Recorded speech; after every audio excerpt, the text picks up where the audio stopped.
I'm jamming, and I hope you like jamming too. Welcome to Ninja Monkey. I'm Nathan, and today I'm going to make a recipe that I've actually made before, so hopefully everything will go to plan. It's nearly Christmas, and around this time every single year I make some chili jam.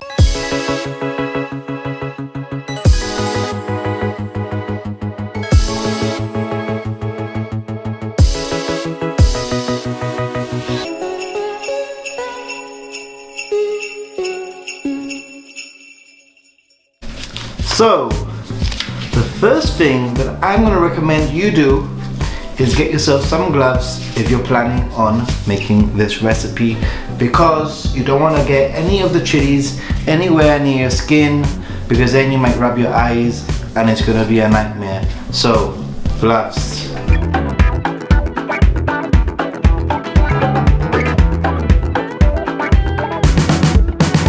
So I actually bought too many chilies and too many red peppers, and you can kind of make your own combination. I like to mix up the peppers. I have some sweet ones and some bell peppers mixed in with the chilies, and every year my chili jam is different. So some years some people say, oh, it's amazing, better than last year. So when you're chopping the chilies, it's quite important that you de-seed them and that you also de-seed the peppers. You need about 150 grams more or less of each. So I put the chilies, you can see them there, I put them inside of the container, which is gonna blitz it all together, and then I'm gonna add the peppers at the end, because we don't want the peppers to be as fine as blitzed.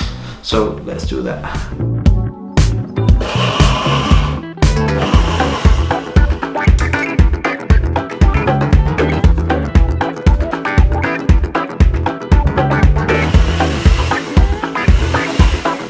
So I've done the chilies, and they're really look in there.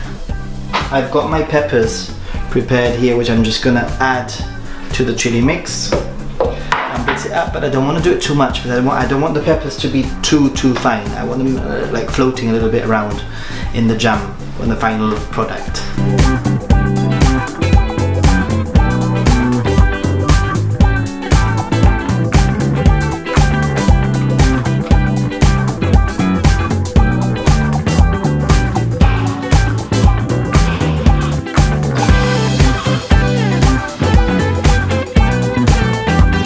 Okay, so it's quite easy now, because all I need to do is put about 1 kilogram of jam sugar in here, and about 600 milligrams of cider vinegar, and I'm going to put it all in here, and I'm going to let the sugar dissolve very slowly over a gentle heat.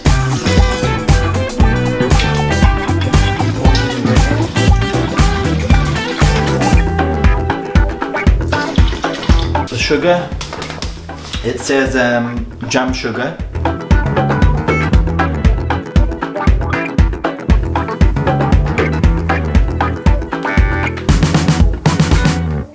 And now you just have to wait, because basically you don't want to stir it, you want to let the sugar dissolve without stirring it, and it's very tempting to stir.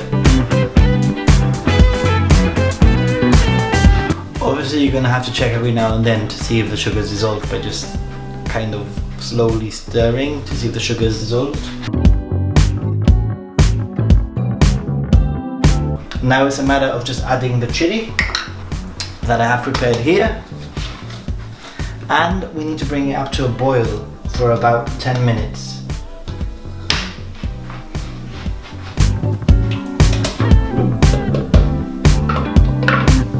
Try to get as much as you can out.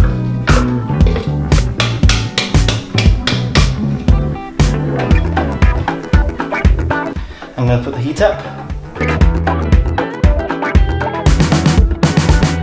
So you want it to boil for about 10 minutes. You're going to keep an eye on it so that it doesn't overflow every now and then.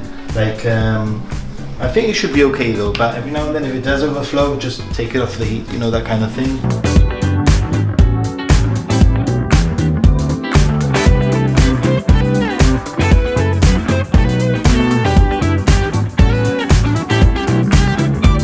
So after about 10 minutes, it should look really red, and the color should have changed completely.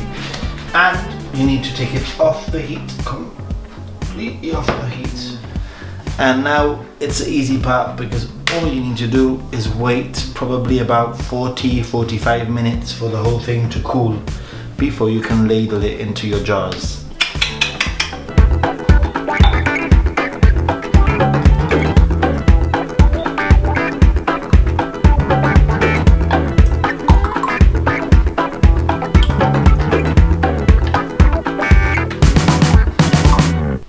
I always make a mess making this, but it's quite an easy cleanup, so it's not the end of the world, to be honest. I just wipe the jars at the end. And I let it cool down fully before I put the lids on.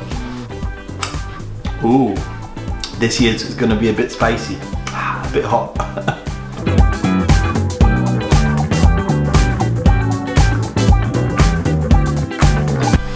So yeah, this is the final product. Looks quite good, I think.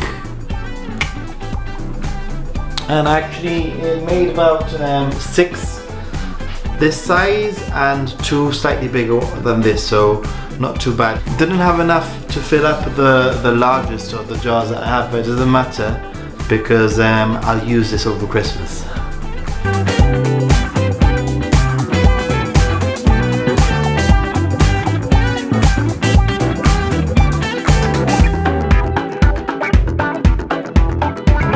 So, if you like this video, then don't forget to thumbs up, hit that ding dong notification button so you can keep up to date with more videos like this. And if you're new to the channel, consider subscribing. See you soon. Bye bye.